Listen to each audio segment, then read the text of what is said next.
Hello, जय श्री कृष्ण।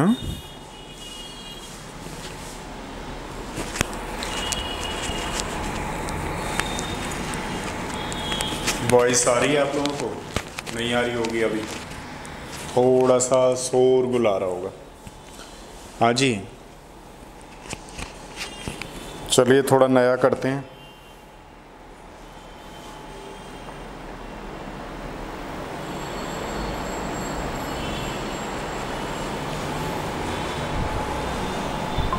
देखिए, आज हम लोग करेंगे नीट के लिए कुछ इम्पोर्टेंट क्वेश्चंस, ठीक है?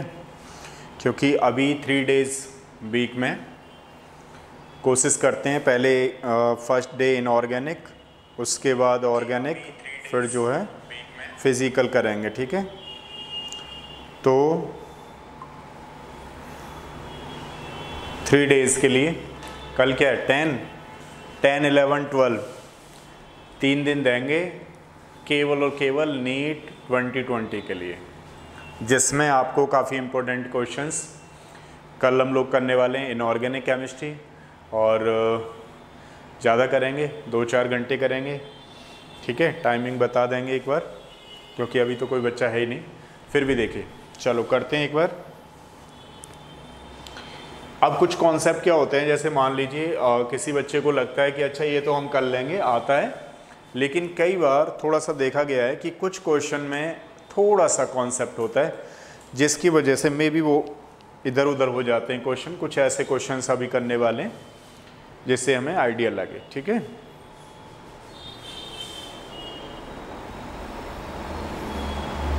चलो देखो,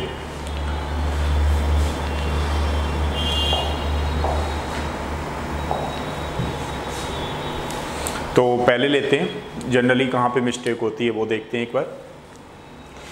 मिस्टेक होती है हमारे पास कि मान लीजिए हमने न्यूमैन प्रोजेक्शन बना लिए हैं, ठीक है?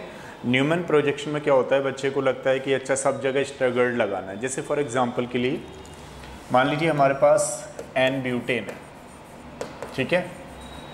अब एन ब्यूटेन है लाइक दिस, हमने इस तरीके से किया।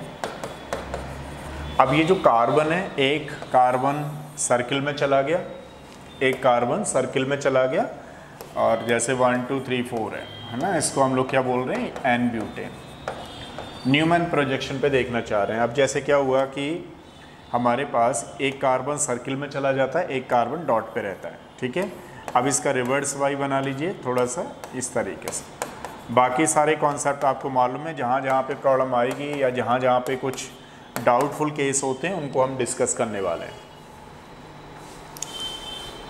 हाँ, गुड इवनिंग धर्मेंद्र। देखो, इसमें क्या है, आप लोगों के लिए भी एडवांस के लिए चलाने वाला हूँ 13 के बाद, मतलब 13 तक तो रहेगा इधर नीट का, उसके बाद करेंगे एक्सक्लूसिव क्लास चलाएंगे जेई एडवांस के लिए, ठीक है? तो देखो, ये एन ब्यूटेन है, हमने ऐसा करके लगा लिया। ये इसकी कौन सी फॉर्म बोली जाती है, स्टैगर्ड फॉर्म, स्टैगर्ड फॉर्म बोली जाती है। अब जैसे मान लीजिए मैं किसी बच्चे से पूछूं इसमें स्टेबिलिटी का ऑर्डर क्या होगा, ये स्टैगर्ड फॉर्म है। अगर हम लोग इसकी बात करें इसी में, जब दो ग्रुप बल्कि ग्रुप होते हैं, उसमें 60 डिग्री का एंगल होता है, उसको हम लोग डिफरेंस होता है, उसको हम लोग क्या बोलते हैं, gauche form. This is known as the gauche form, ठीक है? अब इसी में क्या करें कि जैसे मान लीजिए कोई बल्कि के नीचे बल्कि आ गया इस तरीके से, ये फॉर्म भी बनेगी इसमें, सारे बच्चे जानते हैं इसको क्या बोलेंगे, फुली एक्लिप्स्ड, मतलब एक ग्रुप आगे एक ग्रुप पीछे, एक के पीछे एक, तो इसको क्या बोलते हैं हम लोग, फुली एक्लिप्स्ड,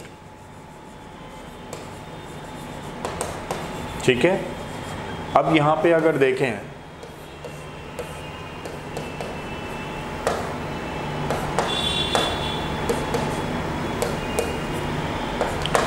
ये वाली कौन सी फॉर्म होने वाली है, ये फॉर्म भी पड़ेगी जिसमें एक क्या है, बल्कि ग्रुप है, एक लाइटर ग्रुप है।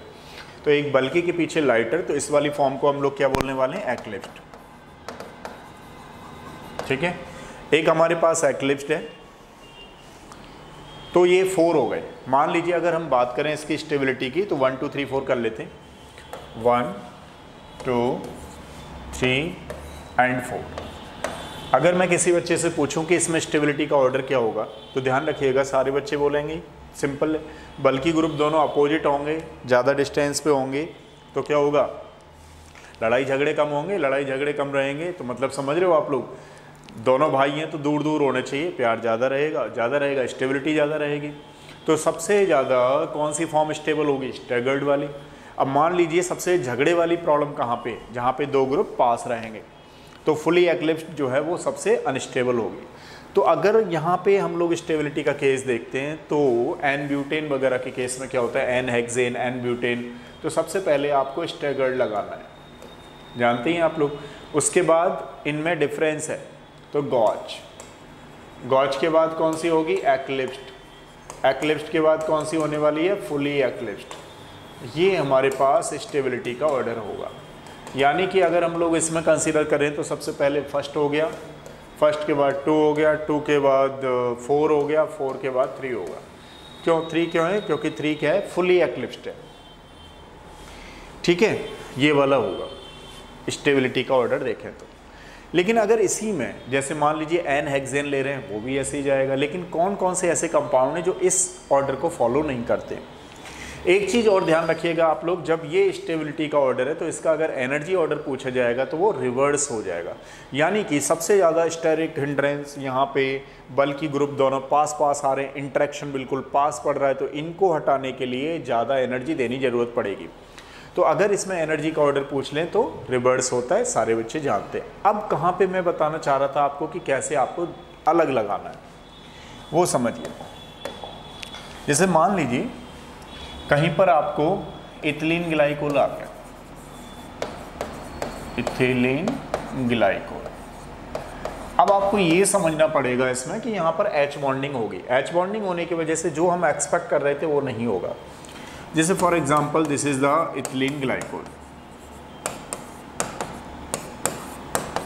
अब देखिए मैंने जैसे अभी आपको बताया कि एक कार्बन जो चला जाता है वो सर्किल में चला जाता है, एक कार्बन कहाँ चला जाता है, डॉट पे चला जाता है।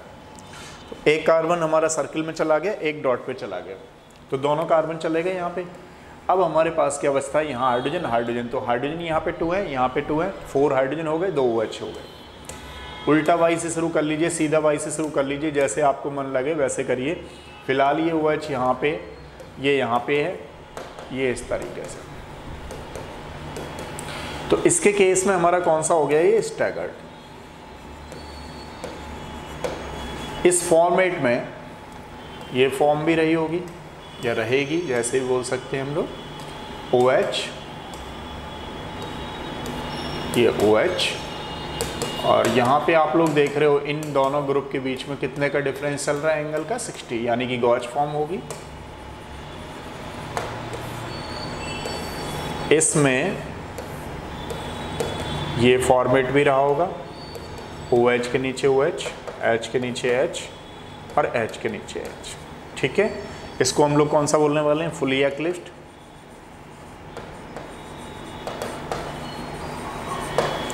अब अगर इसका देखें तो एक्लिप्स्ड भी रहा होगा। मैं इसको यहाँ 1 2 3 4 कर लेता हूँ एंड 4। तो 4 के केस में यहाँ पे हमें एक्लिप्स्ड बनाना है।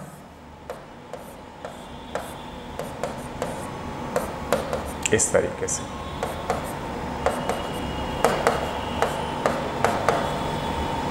अच्छा, ठीक है।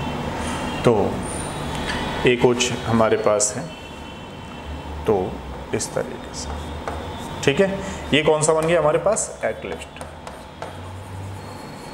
अब देखो, अब हम एक्सपेक्ट क्या कर रहे थे, सबसे ज़्यादा होनी किसकी चाहिए थी, सबसे ज़्यादा होनी चाहिए थी स्टैगर्ड की, लेकिन यहाँ पे नहीं होगी। ऐसा क्यों, यहाँ पर अगर हम स्टेबिलिटी का ऑर्डर देखें तो स्टेबिलिटी का ऑर्डर कौन सा हो जाएगा,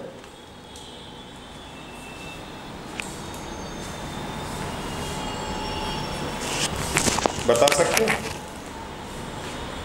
इसमें अगर स्टेबिलिटी का ऑर्डर देखें तो इसमें स्टेबिलिटी का ऑर्डर हमारे पास कुछ दूसरा होने वाला है। अब दूसरा क्या होगा ये बताओ। अब देखो यहाँ पे क्या देखेंगे हम लोग, H बॉन्डिंग। यहाँ पे जो सबसे ज़्यादा देखेंगे रीज़न H बॉन्डिंग। अब यहाँ पे जो ये आप लोग देख रहे हो गॉच फॉर्म, इसमें H बॉन्डिंग हो जाएगी। अब होना एक्सपेक्टेड क्या था हमारे पास, स्टैगर्ड, लेकिन अब कौन सा होगा, गॉच फॉर्म। रीज़न क्या है, ड्यू टू हाइड्रोजन बॉन्डिंग। तो इस बात का आपको ध्यान रखना है, क्योंकि जनरली ऐसा होता है जब बच्चे पढ़ रहे होते हैं तो एक ही तरीके का कॉन्सेप्ट सीख लेते हैं केमिस्ट्री में। स्पेशली केमिस्ट्री में ऐसा नहीं होता है, कई जगह वहाँ पे बहुत सारे कॉन्सेप्ट में भी हो सकता है, हर तीसरे क्वेश्चन में अलग कॉन्सेप्ट लग जाए, ये भी होता है। तो जैसे हम देख रहे थे कि हमारे पास एन प्रोपेन वगैरह वगैरह में स्टैगर्ड फॉर्म जा रही थी, एन ब्यूटेन वगैरह में स्टैगर्ड जा रही थी, ऑलमोस्ट एन हेक्सेन में भी स्टैगर्ड जाएगी। बट यहाँ पे दूसरा केस आ गया, यहाँ पे हमारे पास जो जाने वाली है सबसे पहले जाएगी गॉच फॉर्म। तो मैं इसको ऐसे 1 2 3 4 ना लिख करके वैसे लिखूँ तो ज़्यादा समझ में आएगा, क्योंकि हो सकता है बच्चा एक आध और रॉन्ग तरीके से थोड़ा सा देख ले इसको 1 2 3 4 को। तो मैं थोड़ा ऐसे समझाता हूँ आपको। इसके केस में, इथिलीन ग्लाइकोल के केस में ध्यान रखिएगा, सबसे पहले जो फॉर्म होती है उसको गॉच बोलते हैं। एक चीज़ और ध्यान रखिएगा आप लोग, स्टैगर्ड का दूसरा नाम क्या होता है, एंटी। मान लीजिए कहीं पे लिखा आ जाता है एंटी, तो ऐसा नहीं है आप सोचो अच्छा ये कौन सी फॉर्म आ गई, ये तो सर ने बताई नहीं, बता रखी है, सारी चीज़ें बता रखी हैं और सारे बच्चों ने पढ़ चुके हैं। और ये जो स्पेशल क्लास चल रही है वो नीट 2020 के लिए चल रही है। कहाँ पे गलती कर सकते हैं वो गलती ना करें, उसके लिए चल रही है, तो ज़रूर देखते रहें। बाकी देखिए गॉच फॉर्म आ गई, गॉच के बाद स्टैगर्ड आएगा, और स्टैगर्ड के बाद कौन सा आएगा, एक्लिप्स्ड आएगा, और एक्लिप्स्ड के बाद क्या आने वाला है हमारे पास, फुली एक्लिप्स्ड। फुली एक्लिप्स्ड। तो जब ये क्वेश्चन बच्चे कर रहे होते हैं तो एक क्वेश्चन दिमाग में चलता है, यार ऐसे ऐसे कौन से क्वेश्चन हैं जिनमें हमें गॉच लगा के आना है, ठीक है, ये दिमाग में एक जरूर चलता है कि ऐसे कौन से क्वेश्चन हैं जिनमें हमें गॉच लगा करके आना है। तो मैं आपको वो बताने वाला हूँ कि यहाँ पे ऐसा क्या रखें ताकि उनमें गॉच लगेगा, ठीक है। चलो देखो, इथिलीन ग्लाइकोल का समझ में आ गया आपको। सेम केस, क्या क्या ऐसे आ जाएं ताकि आपको ये गॉच लगा के आनी। मान लीजिए यहाँ क्लोरीन आ गया, यहाँ OH आ गया, ऐसा लगा के आना है। यहाँ NH2 आ गया, यहाँ पे OH आ गया, ऐसा लगा के आना है, ठीक है। तो कौन सी फॉर्म होगी हमारे पास, गॉच फॉर्म। वैसे एक्सपेक्टेड क्या थी हमारे पास, एक्सपेक्टेड थी स्टैगर्ड। मान लीजिए यहाँ पे कहीं पे लगा आ जाए OR और यहाँ पे आ जाए OH, गॉच लगा के आनी है। इन केसों में आपको ध्यान रखना है गॉच लगा के आनी है, ठीक है, इस तरीके से। अब फ्लोरीन आ रहे हैं, उसमें गॉच मत लगाना, उसमें दूसरा है, उसमें स्टैगर्ड जाएगी। लेकिन इसके केस में यहाँ पर ड्यू टू H बॉन्डिंग की वजह से ये वाला लगा के आना है, ठीक है। तो इनको ध्यान रखिएगा। पहला कॉन्सेप्ट ये है कि थोड़ा सा आपको देखना है। चलो दूसरी चीज़ सिखाता हूँ आपको।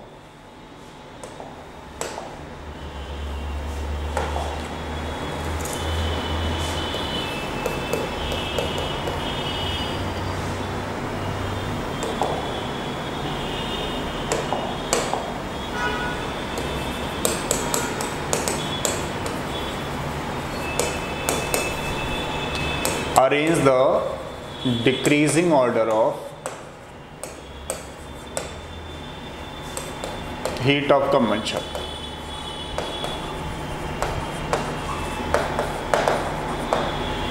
Arrange the decreasing order of heat of combustion.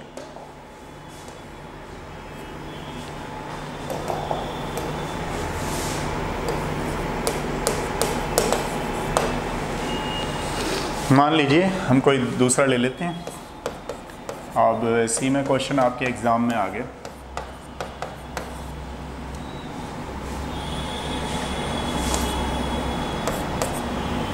यहाँ दो दो बढ़ाते जा रहे हैं, 6 हो गया, 8 हो गया, इधर क्या है 10 आ गया। डिक्रीजिंग ऑर्डर कंबंशन का कौन सा होगा, ठीक है। अब अगर हम लोग कंबंशन के डिक्रीजिंग ऑर्डर को देखें तो सबसे पहले हमें ये पता लगाना है भाई हीट ऑफ कंबंशन का मतलब क्या होता है और कैसे हमें देखना है। ध्यान रखिएगा, जितना ज़्यादा कार्बन होगा उसको ज़्यादा हीट देने की ज़रूरत पड़ेगी, तो उसका मतलब हीट ऑफ कंबंशन मतलब हीट निकलेगी, देनी क्या पड़ेगी, निकलेगी। तो कहाँ पे निकलेगी, जहाँ पे नंबर ऑफ़ कार्बन एटम्स ज़्यादा होंगे। तो नंबर ऑफ़ कार्बन एटम कहाँ पे ज़्यादा है, 4th वाले में। 4 3 2 1 विल बी द आंसर। ठीक है। अब कई बार क्या होता है, रिंग आ जाती है।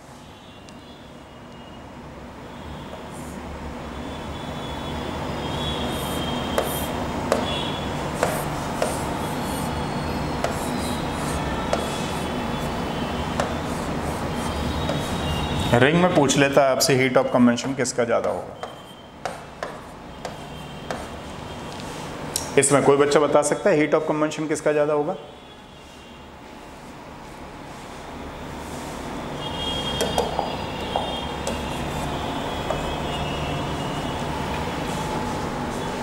अब यहाँ पे अगर हम लोग देखें हीट ऑफ कंबंशन का केस लें तो ध्यान रखिएगा, हीट ऑफ कंबंशन के केस में स्पेशली कोई कुछ भी नहीं दे रखा है तो उसके केस में यहाँ पे नंबर ऑफ कार्बन एटम ज़्यादा होंगे तो हीट ऑफ कंबंशन ज़्यादा होगी।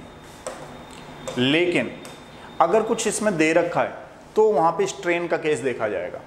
अगर यहाँ पे कुछ करके दे रखा है तो स्ट्रेन का केस दे रखा जाएगा। वो देखो कैसे, जैसे मान लो कोई दूसरा केस ले लेते हैं, स्ट्रेन वाला लेते हैं कोई केस। रिंग सेम है, बस थोड़ा सा चेंज कर दिया है कॉन्सेप्ट को।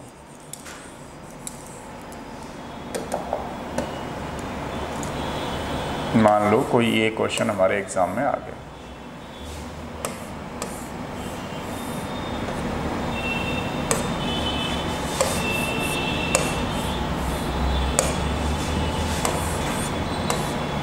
कोई ग्रुप लगे हुए हैं, कहने का मतलब ये है कोई ग्रुप लगे हुए हैं। अब आपको बताना है कि हीट ऑफ कंबंशन किसकी ज़्यादा होगी। ठीक है, ये तो सिंपल रिंग थी तो उसमें आपको देखना है।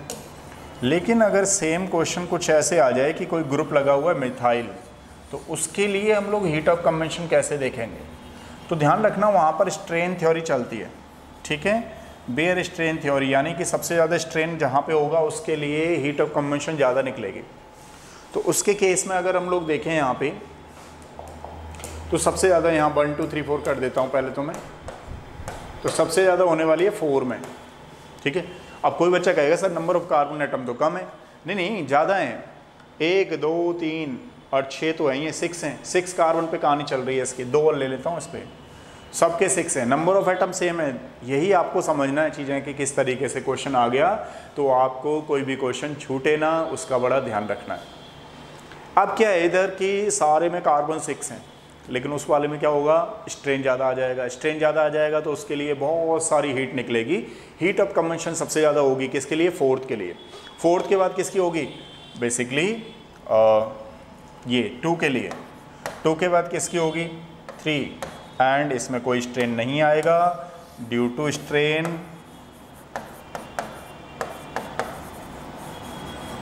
तो स्ट्रेन की वजह से इसकी हीट ऑफ कंबंशन ज़्यादा होगी। ठीक है, अब थोड़ा करते हैं दूसरा क्वेश्चन। तो यहाँ तक तो आपको क्लियर समझ में आ गया, ये चीज़ भी समझ में आ गई।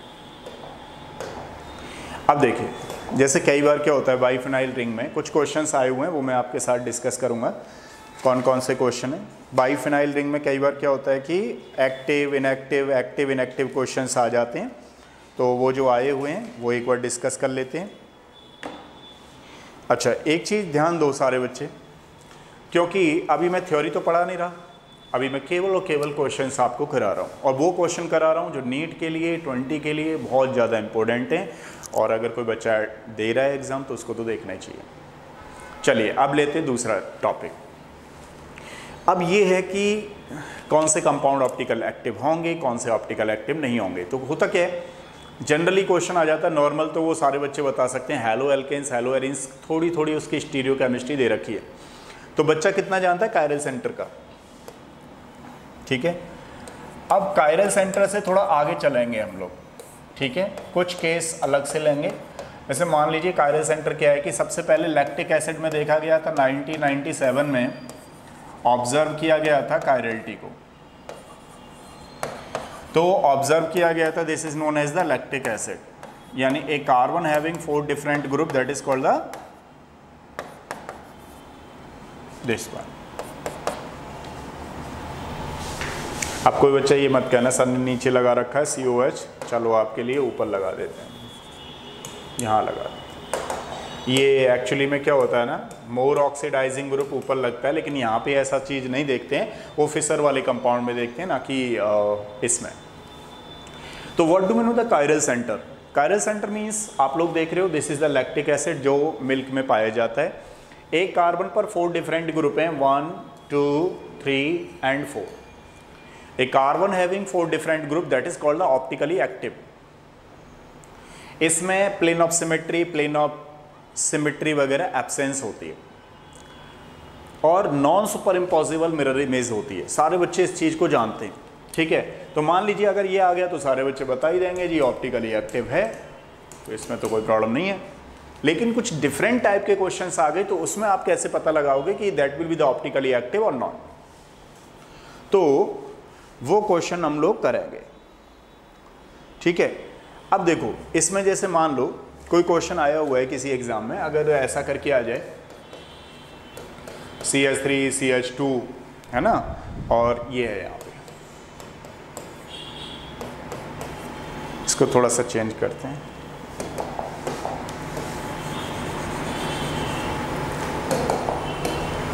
यहाँ पे CH3 है, CH2 है। अब मैं अगर किसी बच्चे से पूछूं is it optically active inactive, तो क्या होगा आपके हिसाब से? That is the inactive, optically inactive. क्यों? क्योंकि यहाँ पर भी 16 है, ऑक्सीजन ऑक्सीजन देख रहे हो, और ऐसा कोई जरूरी नहीं कि यहाँ पे कार्बन ही हो, कोई और दूसरा एटम भी हो सकता है जिसमें कि 4 डिफरेंट ग्रुप हों, तो उसके केस में इसको हम लोग क्या बोलेंगे? Optically active. बट यहाँ पे क्या हो रहा है कि एक ग्रुप तो ये रहा 1 2, लेकिन ये दोनों सेम होने की वजह से, ये दोनों एटम ऑक्सीजन के सेम होने की वजह say that will be the optically inactive. अब जैसे मान लीजिए थोड़ा सा इसमें चेंज कर दे, मतलब इसके मास में चेंज कर दे, तो क्या होगा उसके केस में?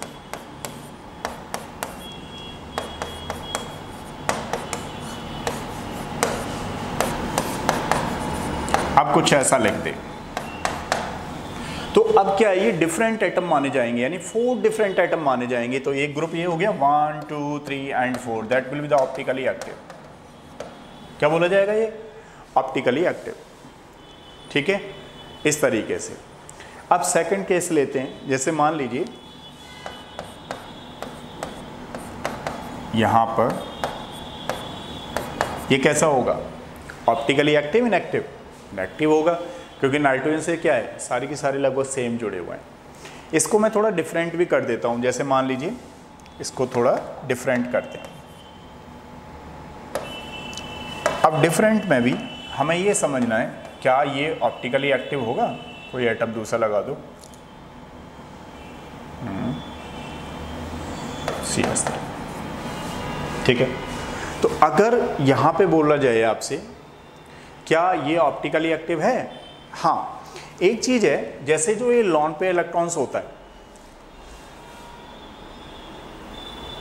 लॉन पेयर इलेक्ट्रॉन्स के केस में क्या होता है कि जैसे मान लीजिए लॉन पेयर इलेक्ट्रॉन्स एक छोटे ग्रुप का काम करता है ना, तो अब इसके हिसाब से 4 डिफरेंट एटम होने चाहिए, क्योंकि 1 2 3 एंड 4, तो इसके हिसाब से तो 4 डिफरेंट होने चाहिए।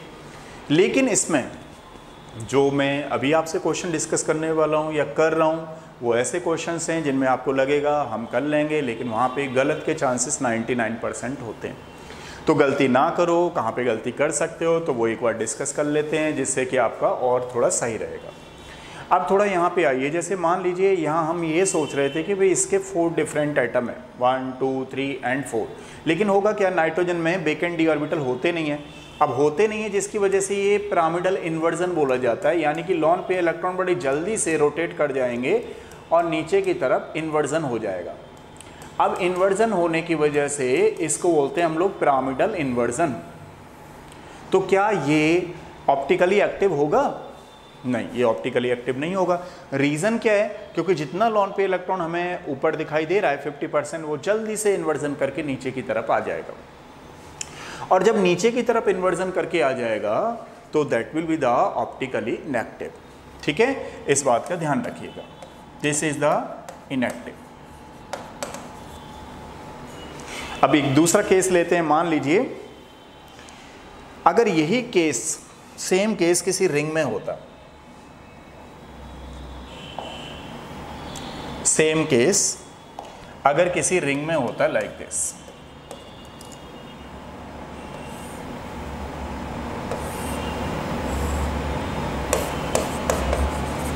ठीक है, और अब आपसे पूछा जाता, जैसे यही क्वेश्चन है, ये क्वेश्चन है यहाँ सी एस तरीके। अब मान लो अगर ये क्वेश्चन आ गया हमारे एग्जाम में कि भाई ये ऑप्टिकली एक्टिव होगा या नहीं होगा, तो उसके केस में क्या होगा, देखो ये जो नाइट्रोजन है, नाइट्रोजन पे ये जो लॉन पे इलेक्ट्रॉन दिख रहे हैं, अब इन्वर्जन पॉसिबल ही नहीं होगा, नो इन्वर्जन।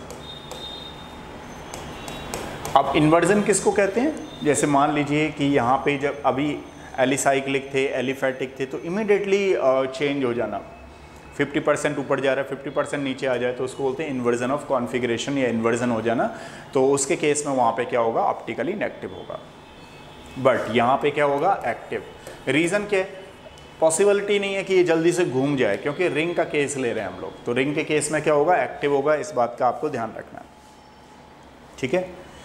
अब चलो नेक्स्ट, मान लो कि हमारे पास कुछ क्वेश्चंस और भी हैं। अब लेते हैं एक क्वेश्चन,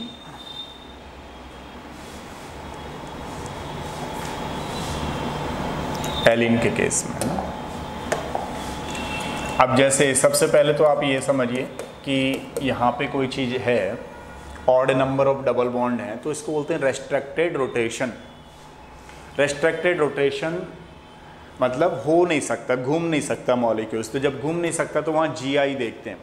जीआई की 2-3 कंडीशन होती हैं। पहला होता है जीआई कब बनेगा, ज्योमेट्रिकल आइसोमर्स कब बनेगा, जहाँ पर रेस्ट्रिक्टेड रोटेशन होगा। दूसरा वाला क्या होता है उसकी condition, stereo centre must be different. अब ये स्टीरियो सेंटर क्या होते हैं कि एक कार्बन पर 2 सेम ग्रुप नहीं होने चाहिए। जैसे लाइक दिस, ये वाला जो लिखा हुआ है वो गलत लिखा हुआ है, यानी ये सिस नहीं लिखा हुआ है, ऐसा करके नहीं होना चाहिए। तो 2-3 कंडीशन होती हैं जीआई की।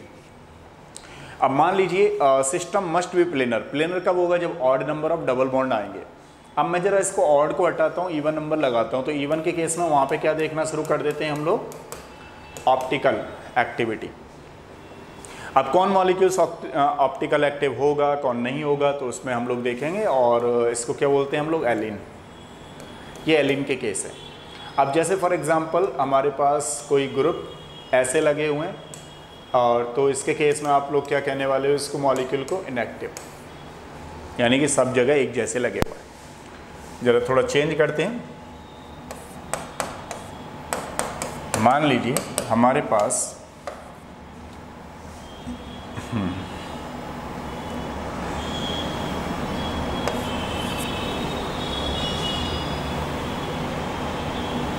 ये लगा हुआ है, तो भी इनएक्टिव होगा, ठीक है। तीसरा केस लेते हैं। अगर एलिन का केस है हमारे पास, तो एलिन के केस में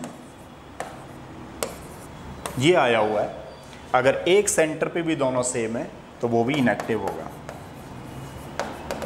ठीक है, एलिन के केस में स्पेशली। अब मान लीजिए हमारे पास कुछ क्वेश्चंस ऐसे आ गए, तो डेफिनेटली ये एक्टिव होगा, ऑप्टिकली एक्टिव, ठीक है। इस बात का हमें ध्यान रखना। अब जैसे थोड़ा सा 1-2 क्वेश्चन और करते हैं इसमें। ये तो आपने सीख ही लिया है। हाँ, एक चीज़ और जो मैं यहाँ पे बताऊँगा आप लोगों को, जैसे इसी का थोड़ा एक्सटेंड करते हैं कि अगर क्वेश्चन आपके एग्ज़ाम में ये आ गया, अब कोई बच्चा इसको एलिन समझने लगा तो बड़ा गड़बड़ हो जाएगी।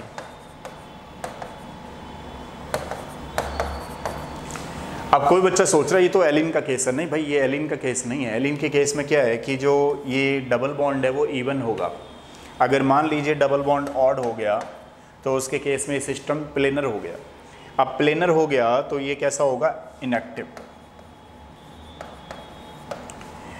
अगर ये यहाँ पे कुछ ऐसा होता जैसे मैंने अभी आपको बताया था, इसके केस में बता देता हूँ। एक डबल बॉन्ड हम लोग कम ले लेते हैं।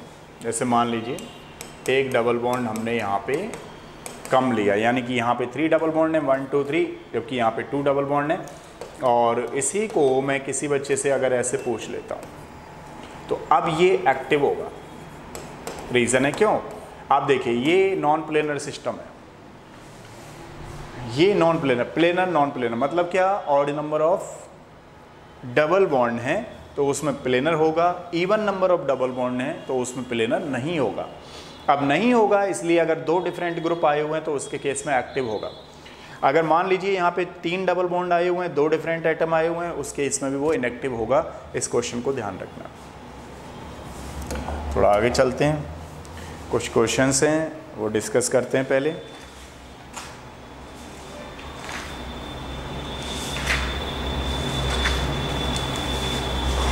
ठीक है,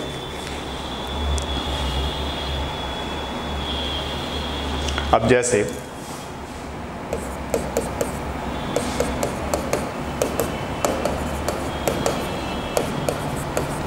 ये कैसा है? एक्टिव। कैसे पता लगा? एलिन का केस है, नॉन प्लेनर है। ठीक है, इस बात का ध्यान रखेंगे। क्वेश्चन और आ गया आपके एग्जाम में,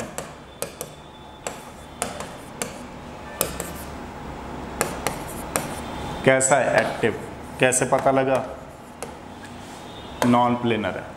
ठीक है, odd number of double bond होंगे तो प्लेनर होगा, even number of double bond होंगे तो नॉन प्लेनर होगा। ठीक है, तो ये वाली बात आपको समझ में आ जानी चाहिए कि ये हमारे पास केस कौन से हैं? एलिन का केस है। अब इसमें थोड़ा सा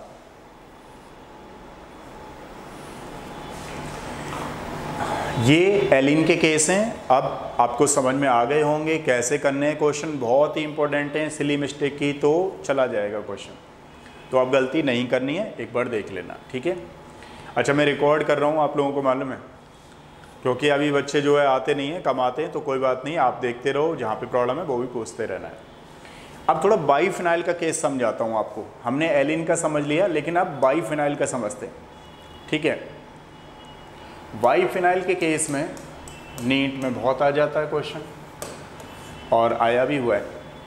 से मान लीजिए ये हमारे पास बाईफिनाइल के केस आ गए। इसको थोड़ा डार्क कर देगा वो, गहरा ब्लैक। ठीक है, इस तरीके से थोड़ा डार्क कर देगा। अब बच्चा सोचता है कि कौन सा वाला ऑप्टिकली एक्टिव होगा, कैसे हमें देखना है, तो वो एक बार देखना, समझ जाओ आप लोग कैसे होगा। अब ये बाईफिनाइल का केस है। हम लोगों को क्या लग रहा है मॉलिक्यूल्स ऐसे, लेकिन ये ऐसे नहीं है। ये मॉलिक्यूल्स कैसे? परपेंडिकुलर है। जैसे हम लोग एलिन का केस देख रहे थे, मतलब मैं आपको कैसे समझाऊं, कुछ ऐसे समझाऊं। देखिए एलिन के केस में बच्चों को क्या लगता है कि ऐसे होगा मॉलिक्यूल्स, लेकिन ये ऐसे नहीं है। मॉलिक्यूल्स कैसे? ऐसे है। ठीक है, तो अगर हम लोग देखें प्लेन ऑफ सिमेट्री, तो प्लेन ऑफ सिमेट्री नहीं जाती है। अगर प्लेन ऑफ सिमेट्री से जो एटम्स होते हैं वो आधे आधे कट करके ऊपर नीचे चले जाते हैं, मतलब प्लेन ऑफ सिमेट्री नहीं आती। तो एलिन का केस क्या होता है कि एक कार्बन दूसरे कार्बन के परपेंडिकुलर होता है। ठीक है, क्योंकि एक कार्बन क्या हो रहा होता है? sp2, दूसरा क्या हो रहा होता है? sp, तीसरा क्या हो रहा होता है? sp2, तो that will be the perpendicular. Same case biphenyl का है। अगर मान लीजिए बाईफिनाइल का केस है तो ये कार्बन जो है वो परपेंडिकुलर होते हैं। अब प्लेन ऑफ सिमेट्री कहाँ पे आ सकती है, प्लेन ऑफ सिमेट्री कहाँ पे नहीं आ सकती है, अब वो सारा सिस्टम समझाने का उतना टाइम भी नहीं है। और अभी जो मैं बताने वाला हूँ वो केवल और केवल नीट वाले बच्चों को फोकस कर रहा हूँ जो 13 को पेपर देंगे। इसमें क्या ऐसा आ जाए ताकि आप बोल सको कि हाँ जी ये ऑप्टिकली एक्टिव होगा। तो देखो आपको एक ट्रिक बता रहा हूँ, उस ट्रिक को ध्यान रखना। किसी फिनाइल रिंग पर अगर 2 एटम सेम है, किसी फिनाइल रिंग पर अगर 2 एटम सेम है ऑर्थो पोजीशन पर, तो that will be the inactive. क्यों? ऐसा क्यों होगा? मान लीजिए कोई बच्चा स्टूडेंट है, अपने माँ बापों के पास रहेगा, थोड़ा कंट्रोलिंग स्टेट में रहता है, और जैसे जैसे दूर रहेगा उसका पकड़ जो है ना वो छूटती जाती है, लूज हो जाता है। बच्चा अपनी मर्जी से कुछ भी करे तो वो दिक्कतों में आ जाता है। तो थोड़ा डिसिप्लिन में होना बहुत ज़रूरी है। तो कहने का मतलब क्या है, इसको हम लोग ऑर्थो सब्सटीट्यूटेड ग्रुप का होना बहुत ज़रूरी है। लेकिन अगर मान लीजिए ऑर्थो सब्सटीट्यूटेड ग्रुप यहाँ पर किसी भी फिनाइल रिंग में what ever this and this किसी में भी सेम आ जाते हैं, that will be the optically inactive. अगर डिफरेंट आते हैं तो एक्टिव होगा ही होगा। फिर मेटा और पैरा का क्या जा रहा है, मेटा पैरा को नहीं देखते हैं जनरली। हम लोग जो देखेंगे या आपको जो देखना है कि ऑप्टिकली एक्टिव कहाँ पे हो, तो सबसे ज़्यादा जो ऑप्टिकली एक्टिविटी मेज़र की जाती है वो ऑर्थो पोजीशन पे देखी जाती है। ठीक है, तो कुछ क्वेश्चंस मैं आपको देता हूँ, क्योंकि इसका कॉन्सेप्ट बहुत बड़ा है। अभी हम कॉन्सेप्ट सीखने लग गए तो समझ में नहीं आएगा, हमें तो क्वेश्चन करने हैं आप लोगों को, तो वहाँ पे क्वेश्चन अगर ऐसा आ जाए तो वो जाए ना। जैसे कुछ क्वेश्चंस लेते हैं, जैसे फॉर एग्जांपल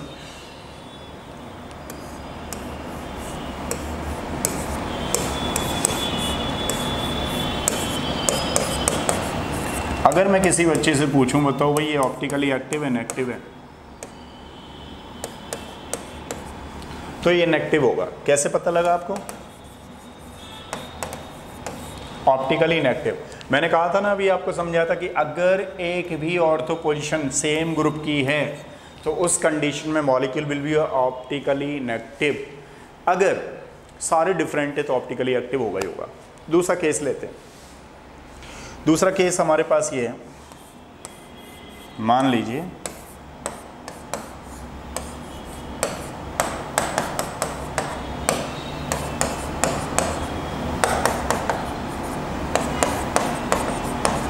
अगर मैं किसी बच्चे से पूछूं कि ऑप्टिकली एक्टिव होगा इनएक्टिव होगा, तो इसका आंसर क्या होगा? तो देखो ये क्या है, यहाँ पे ऑर्थो पोजीशन पे डिफरेंट है, ये भी चीज़ डिफरेंट है, ये भी चीज़ डिफरेंट है, तो ऑप्टिकली एक्टिव। तो ये कैसा होगा हमारे पास? ऑप्टिकली एक्टिव होगा। नेक्स्ट थर्ड वाला क्वेश्चन लेते हैं। अब जैसे मान लीजिए सिंपल रिंग ही आ गई, तो रिंग के केस में तो ध्यान ही रखिएगा इनएक्टिव ही है।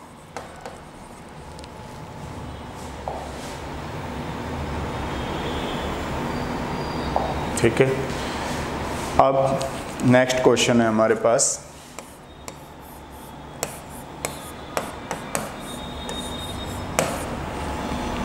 यहाँ पे NO2 है, यहाँ पे NO2। ठीक है, अब मैं किसी बच्चे से पूछूं कि बताओ भाई क्या ये ऑप्टिकली एक्टिव है या इनएक्टिव है। ठीक है, अब यहाँ पे ये एक्टिव है या इनएक्टिव है, तो ध्यान रखिएगा ये एक्टिव होगा। कैसे पता लगा? ये सेम तो नहीं है ना, दोनों सेम नहीं है, डिफरेंट है, एक्टिव। अगर यही क्वेश्चन कुछ ऐसे होता,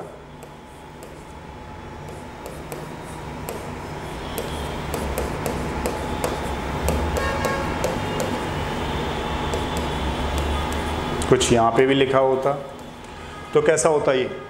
इनएक्टिव। आपको यहीं से मालूम पड़ जा रही है। ठीक है, कैसा होगा? इनएक्टिव। अगर दो ग्रुप सेम है तो उसके केस में आपको इनएक्टिव लगाना है, बहुत ज़्यादा नहीं डेप्थ में जाना है। डेप्थ में नीट में इतना तक तो आ सकता है, इससे ज़्यादा नहीं जाएगा। NCERT plus this one. ठीक है, आगे थोड़ा करते हैं।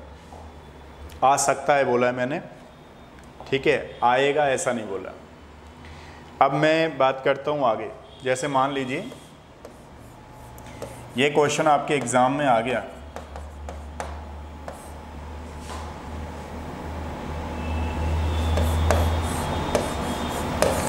एक्टिव होगा इनएक्टिव होगा, तो कैसा होगा? That will be the active. ठीक है, ये हमारे पास कैसा होगा? Optically active. हमें कैसे पता लगा ऑर्थो पोजीशन पर है? ऑर्थो सब्स्टिट्यूटेड फिनाइल रिंग का होना जरूरी है, और उसमें भी ये जरूरी है कि एक पे दोनों ग्रुप सेम है तो that will be the inactive. अगर दोनों डिफरेंट हैं तो एक्टिव होगा। ये थे हमारे पास क्वेश्चन इसके। ठीक है, तो ये चीज़ ध्यान रखिएगा।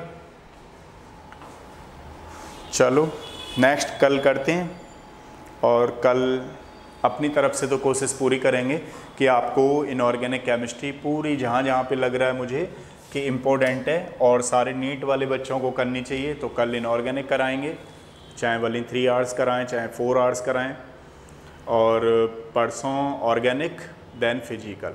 तो तीनों इस तरीके से करेंगे, यानी कि 10, 11, 12 को आराम से सोना है और 13 को पेपर देना है टेंशन फ्री हो करके। ये तो केवल लास्ट मोमेंट पे देखना है आपको, तो लास्ट मोमेंट पर भी जो है अगर आप टाइम दे सकते हो तो देखिएगा उसको। फिर मिलते हैं कल आपसे, तब तक के लिए thank you so much and good night.